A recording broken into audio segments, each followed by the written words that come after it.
Comment fabrique-t-on un dinosaure? Eh bien, pour faire un dinosaure, il vous faut de l'ADN de dinosaure. Cet ADN, vous n'allez pas le trouver dans des os fossilisés, donc il vous faut un moustique vieux de plus de 66 millions d'années, parfaitement conservé dans de la sève d'arbre pétrifié qu'on appelle de l'ambre. Vous extrayez le sang de dino du tube digestif du moustique, vous le clonez, vous implantez l'embryon dans un œuf d'autruche, vous mettez le tout en couveuse et tada, vous avez un dino prêt à tenter de bouffer Jeff Goldblum.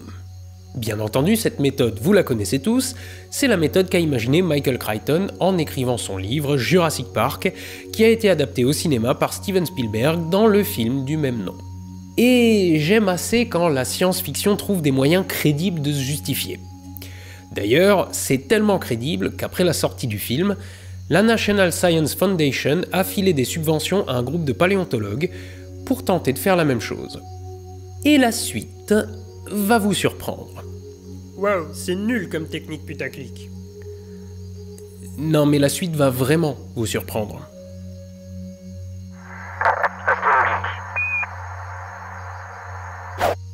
Parlons de Jack Horner. C'est un paléontologue américain qui s'est illustré par pas mal de découvertes majeures comme les premiers œufs de dinosaures ou des preuves que beaucoup d'entre eux étaient des animaux sociaux. Il a travaillé avec Michael Crichton et Steven Spielberg en tant que conseiller scientifique. Et ça a fait germer dans son esprit l'idée que... faudrait peut-être essayer. Étudions une seconde l'option de Michael Crichton. Trouver un moustique dans de l'ambre, ça se fait. Mais un moustique, ça pique tout et n'importe quoi. D'ailleurs, il est plus probable qu'il pique un animal à la peau fine. Or, le cuir épais d'un diplodocus ou la cuirasse d'un tricératops ne correspondent pas exactement à cette définition. Donc en faisant ça, vous avez déjà plus de chances de trouver de l'ADN d'un proto-mammifère de l'époque que d'un brachiosaure. Mais supposons, vous trouvez un moustique avec de l'ADN de dino. Bon alors déjà, comment vous le savez et comment vous savez de quel dino il s'agit? Il n'y a pas de marqueur spécifique qui permette de dire à quelle espèce appartient quel ADN. Enfin, si, mais quand cet ADN est déjà connu, pas quand il vient d'une espèce vieille de dizaines de millions d'années qu'on n'a jamais vue. Et puis, vous faites comment si le moustique a piqué plusieurs bestioles? Bon, mais passons outre tout ça. Si le moustique suce du sang, c'est pour s'en nourrir. Et dans son système digestif, le moustique ne stocke pas le sang. Il le digère. Donc walou la gueule de l'ADN que tu vas récupérer. En fait, si vous récupérez de l'ADN dans un moustique pétrifié dans l'ambre et que vous le clonez, vous avez surtout des chances de vous retrouver avec un moustique à l'arrivée. Non, en fait, Jack Horner a fait le raisonnement inverse. Pour arriver à l'idée qu'il faut chercher de l'ADN dans un moustique, Michael Crichton a d'abord conclu qu'on ne pouvait pas en trouver dans les fossiles. Mais... et si en fait on pouvait ? Et c'est là qu'intervient le fameux financement de la National Science Foundation. Jack Horner a donc conduit une série de recherches visant à récupérer de l'ADN directement sur un dino. Et au moins l'avantage de cette méthode, c'est que si on trouve de l'ADN sur un T-Rex, on sait qu'on finira pas avec un je sais pas quoi tosaure à la place. En parlant de T-Rex, c'est vers un squelette plutôt bien conservé qu'il se tourne. Jack Horner fait appel à Mary Schweitzer, une de ses étudiantes, et lui confie la tâche de passer le fossile au microscope. Et en observant un os de la cuisse, elle va y remarquer de petites structures rouges à l'intérieur de ce qui semble être de minuscules canaux. Des vaisseaux sanguins et des globules rouges.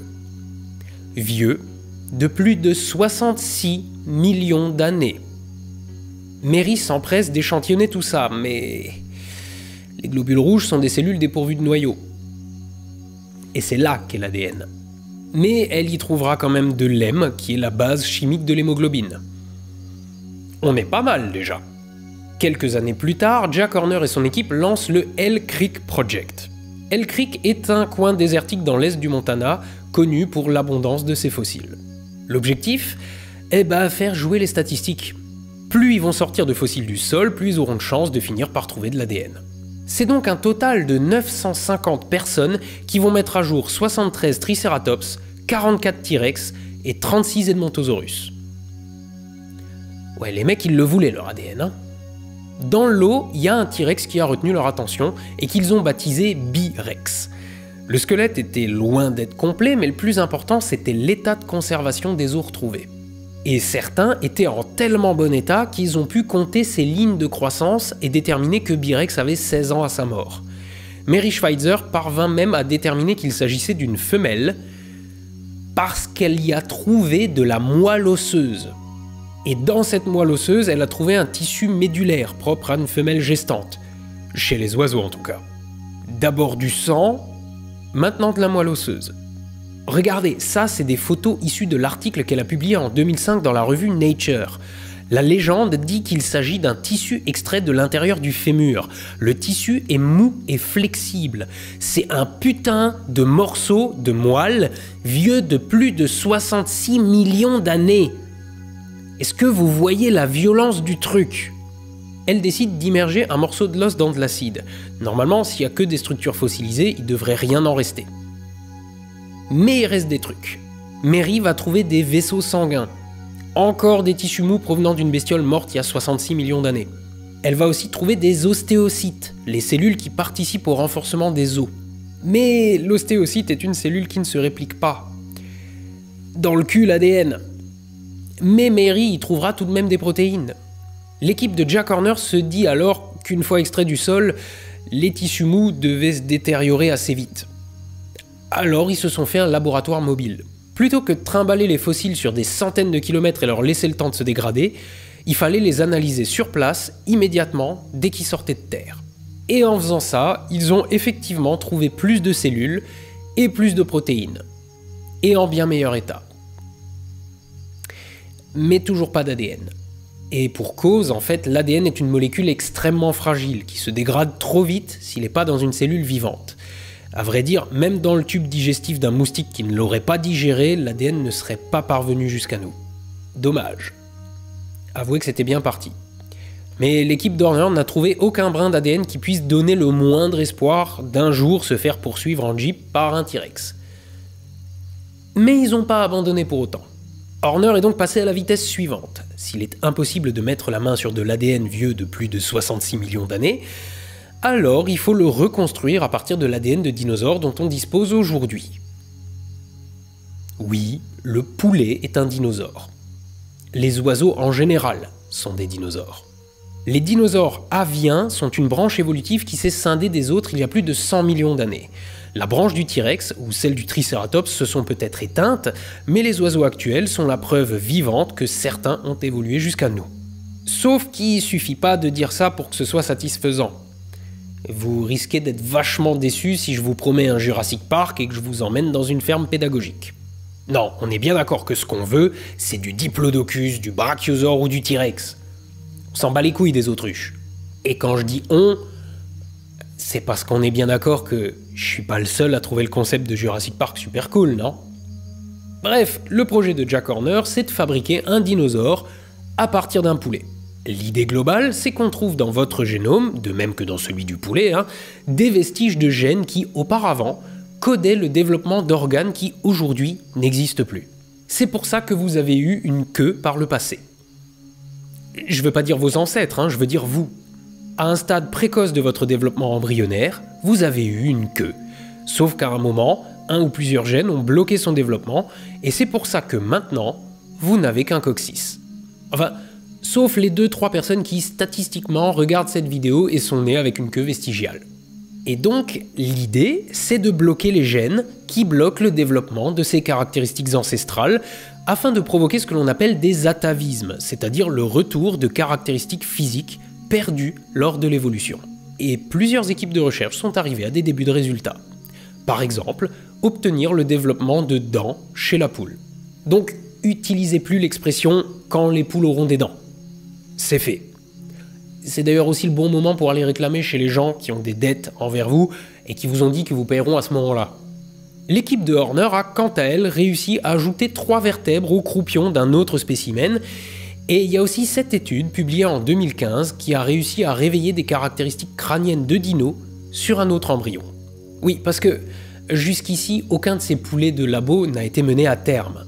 D'ailleurs, dites-vous bien qu'ils auraient probablement juste très mal encaissé leur malformation. En 2009, Jack Horner promettait un Chickenosaurus en une dizaine d'années. Un poulet dépourvu d'ailes mais avec des bras griffus à la place, ainsi que des dents et une longue queue de lézard. Bon alors, autant je salue les efforts, autant je trouve que non seulement on en est encore loin, mais en plus, on est encore plus loin du dino. Non, parce que comme bête de foire, ça se pose là, mais pardon, je voyage pas jusqu'au large du Costa Rica pour voir un parc à thème rempli de ce genre de poulet OGM. Donc, bien entendu, même si Horner parvenait à des résultats probants, on en resterait à des poulets difformes. Et comme Triceratops et autres stégosaures n'ont pas les mêmes origines que les dinosaures aviens, dans tous les cas, vous faites une croix dessus de manière définitive.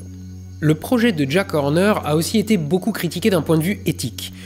Surtout parce que fabriquer des monstres c'est jouer à Dieu, donc c'est mal, et parce que c'est de la maltraitance animale et que ce pognon pourrait servir à autre chose. Le même genre de débat existe autour des travaux de plusieurs équipes japonaises et coréennes qui tentent de cloner un mammouth. Les mammouths, on en a des spécimens complets conservés dans la glace depuis 50 000 ans. Donc là, on en a retrouvé de l'ADN. Mais même dans ce cas, il est trop abîmé pour être exploitable. Donc eux aussi tentent de faire des hybridations à partir d'éléphants, et ça marche pas non plus. Ceci étant dit, j'ai quelques débuts de réponse à apporter à ces critiques. D'abord, sur la question de jouer à Dieu, on joue à Dieu depuis qu'on a un gros cerveau. On est les seuls animaux à allumer des feux, à se déplacer à la vitesse du son ou à aller dans l'espace. Manipuler le code génétique, ce n'est que l'étape suivante. Mais comme pour l'aviation, ça doit être réglementé pour éviter que ça devienne n'importe quoi.